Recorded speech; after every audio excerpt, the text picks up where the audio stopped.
when y'all see a hurricane coming, what are the steps that you take weeks in advance? Yeah, we start pre-positioning supplies and people and vehicles several days before the storm. Now, weeks ahead, we're tracking the storm, we're watching it, we're taking the National Weather Service and Hurricane Center predictions into account, and also our own experience with the Red Cross with past storms to make our best guess on where it's going to come ashore, where it's going to make landfall. And so we make sure that we have the flexibility we need to get the materials on site as soon as possible after the storm passes. So definitely we were positioning people in South Texas, Southeast Texas last week, materials and vehicles and supplies. So this morning we're talking about Houston, 1.7 million people without power. How are you preparing people in North Texas and Northeast Texas as the storm moves up? Yeah, so the threat for us in North Texas, in East Texas, is really about flooding at this point, potentially tornadoes. And so unfortunately, we're accustomed to that sort of weather, right? We get, the tornadoes and stuff like that. And so really standard sorts of preparation for our residents in terms of being ready, to take shelter if needed, or if you need to evacuate because of flooding, making sure that you have your important papers, your prescriptions, your supplies for your pets, for your children, that kind of thing. And then our regular work is that we work really closely with elected officials and emergency managers to make sure that we are in lockstep with them and community partners when it comes to opening shelters. We already have agreements in place for potential shelter sites. We have materials positioned all across our region. We have volunteers and staff all across our region that are ready to go when it's anything locally like that for us. So you're in San Antonio this morning. Tell me what the ground in Houston looks like. What are you hearing right now? Yeah, what I'm hearing right now is that people are getting pounded with rain and wind right now. It has not passed through yet. It's going to be probably this evening before we get clearance to actually be outside and actually boots on the ground again.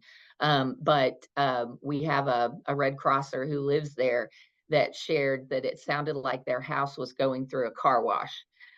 So really taking a beating. And, there's expected that we could get as much as 15 inches of rain there. So.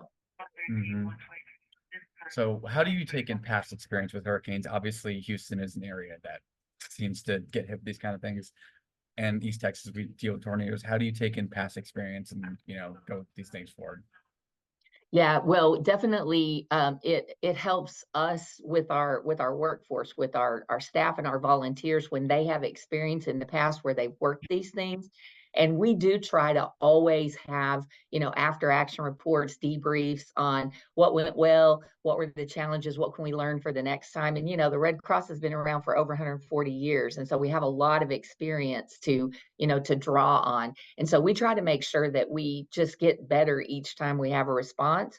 And part of that is hearing from our community partners and our emergency managers and our elected officials what went well and what do we need to work on, improving for the next time. We try to make sure that our communications, we over communicate, right, with the external folks. We try to make sure we get the word out, media outlets like you help us get the word out on, safety issues and things like that. And also asking additional people to step up and volunteer. And if you can't volunteer your time, you could make a financial contribution. And so we really try to make sure that we get everyone involved to the extent that they can to help out, to help their neighbors. So once you get that go ahead to start getting out there in Houston, what do you think those first couple hours look like? Well, making sure that people have a safe place to stay, so with Houston, it's very prone to flooding. And so the impact of the storm is additionally not just the wind when the storm comes ashore and that kind of thing, but then the after effect from all the rain and the flooding. And so sometimes it takes a little bit for that to really make an impact and for people to realize they even need to evacuate. So we make sure we have temporary evacuation points available, or overnight shelters if that's needed. If people need food, we have snacks, we have meals. We make sure that we have all of that available. And we have that stuff ready to go. We have disaster teams hunkered down in Houston right now, ready to get out on the streets and get the people what they need, the supplies and comfort that they need after the storm passes and it's safe for us to get out. Mhm. Anything that I haven't brought up, Linda? Anything in terms of East Texas specifically, North Texas, anything at all?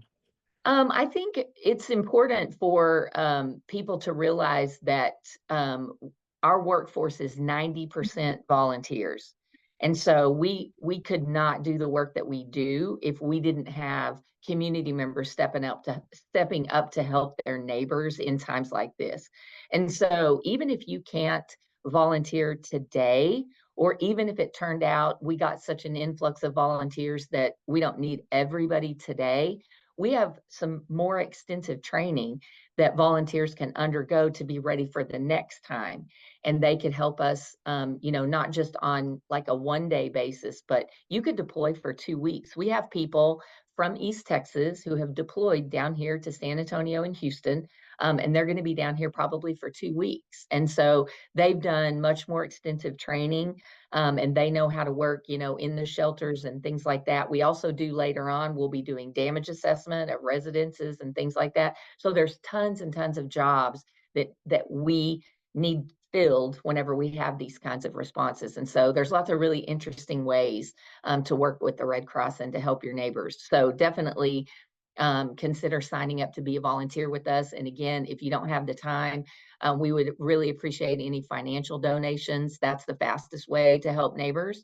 Every dollar counts. And so you can even text the word Red Cross to 90999 to automatically donate $10. So we appreciate all the support that we get from generous Texans.